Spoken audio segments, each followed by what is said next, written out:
Hello, this is the recap of Game 4 of the spring training for the New York Mets. They're 2-1 and 1, 2 wins, 1 loss, and 1 tie.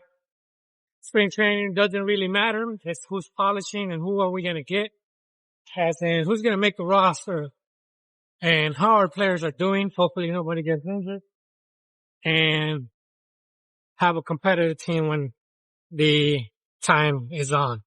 Right now, out of all our starters, the only one I seen pitch was Clay Holmes. I believe he pitched yesterday. No Freddie yet. No other pitchers.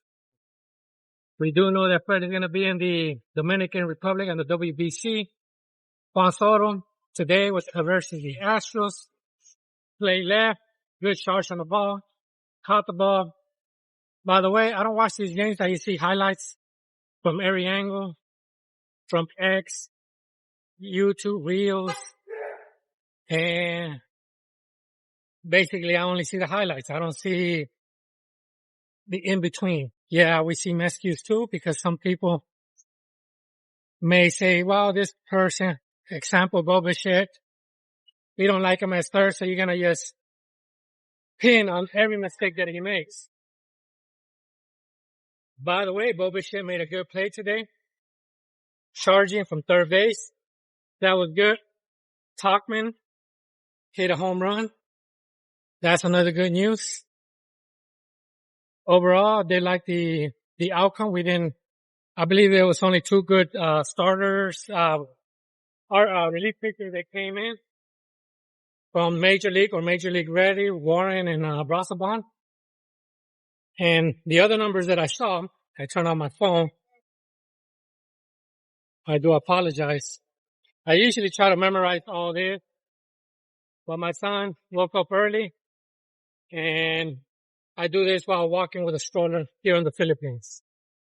Semien, he did get, a hit. Juan Soto as well. Bichete. Like I said, Tauchman and Mauricio. Mauricio is looking good. He's looking very good right now. I believe that's 2 games with a hit. That's excellent. He knows he needs to compete. And as a Mets fan, I like that.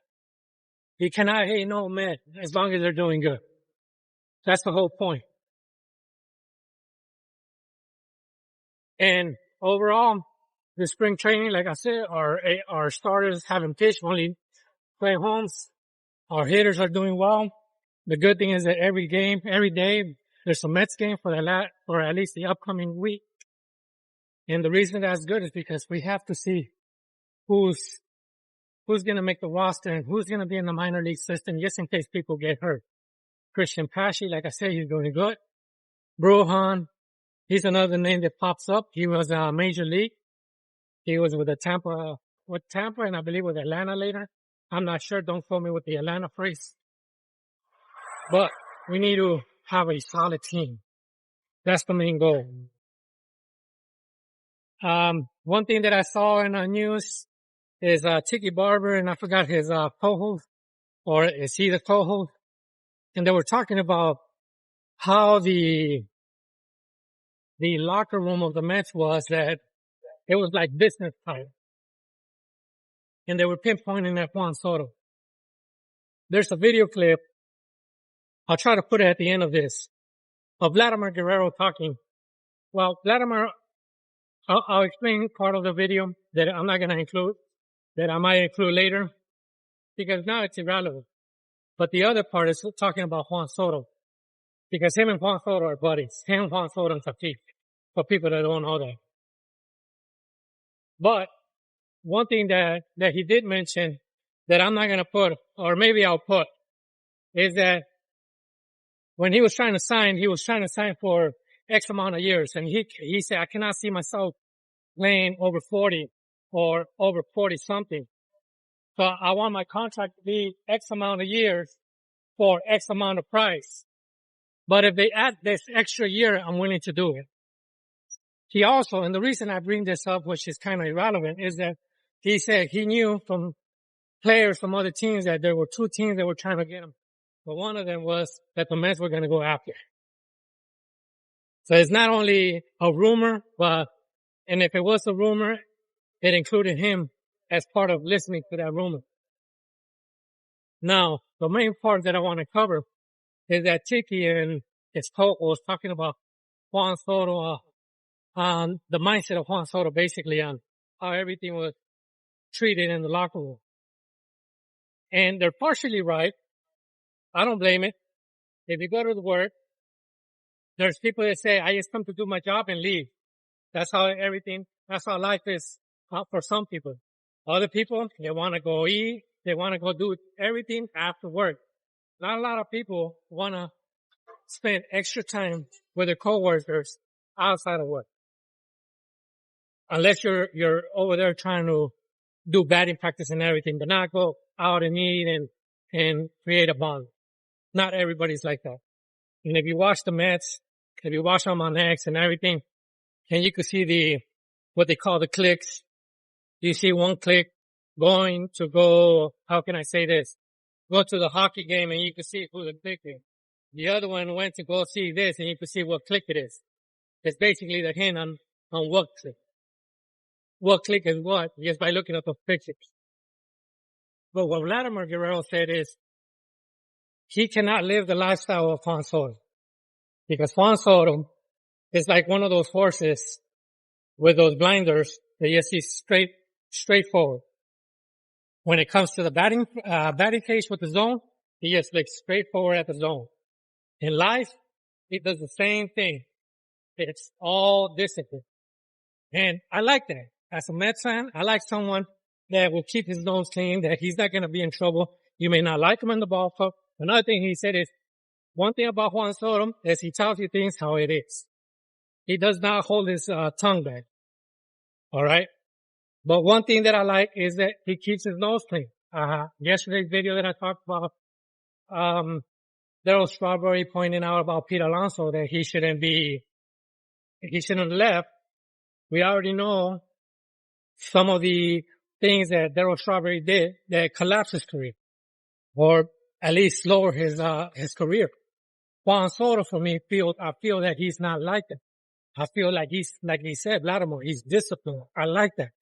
I want someone that is so disciplined and so everything. You may not like the way he is, but me as a baseball fan, I know I'm going to have him for 14 years and it's good to have him without getting in trouble. That's what I'm basically saying.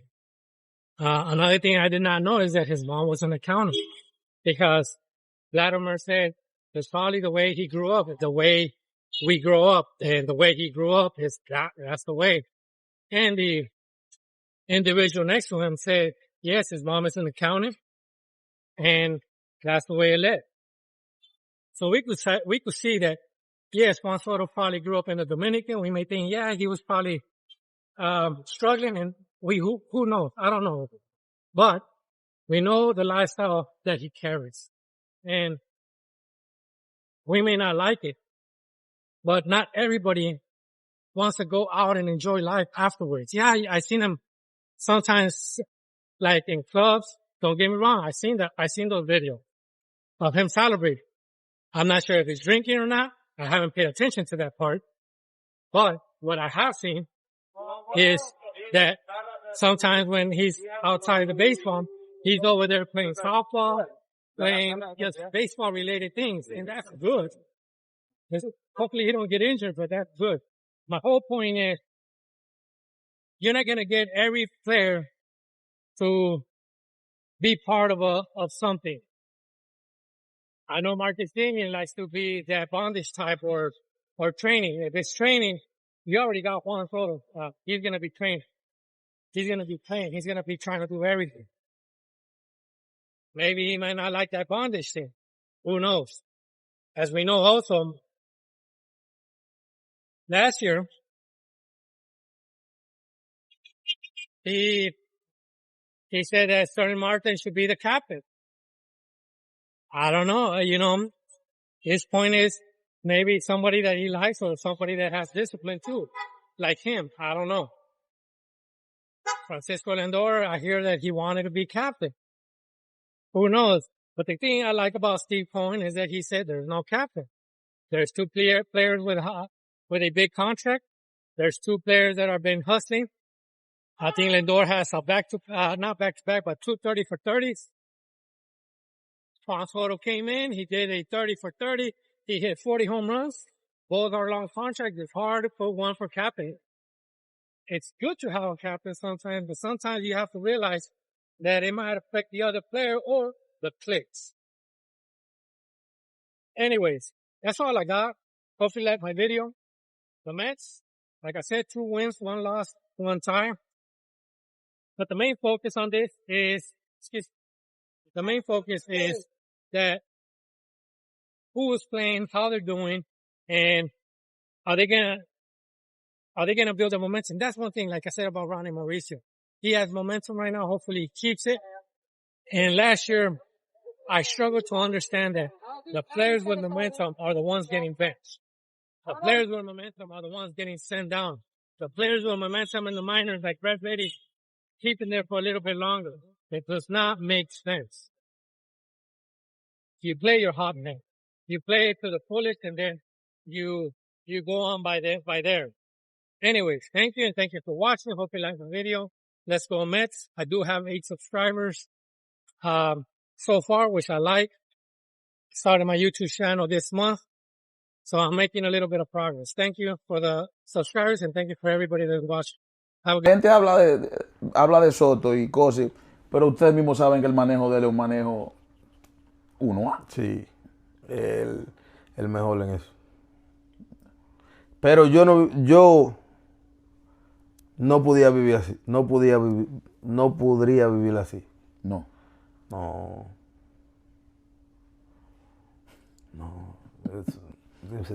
Soto un policía. Usted le dicen el policía de verdad por el juego. No por el juego, pero en verdad él es un guardia. Es que tú lo ves, fíjate. Él es un guardia. Fíjate para que tú veas, fíjate en Soto. Todo Soto es, mira, así. Todo es así, mira. Igual que la zona es así y él es así mismo. Okay. Tú sabes, y como yo siempre he dicho, uno tiene que quererlo como él es. O sea, tiene que respetar su espacio como él es. Okay. Por eso yo lo miro a él como pelotero, lo miro wow, pero como persona lo miro por encima del pelotero. ¿Por qué, Vlad? Es que venimos desde el 2013. Sí, exacto. ¿Me entiendes? Yo lo conozco, yo sé cómo él es. O sea, yo sé serio. Si tiene que decirte tu cosa, te lo dice. ¿Tú me entiendes? Él es así. Yes. Y todo el mundo tiene que entenderlo. Y disciplinado con su trabajo. De más. Por eso que te digo que el hombre es así.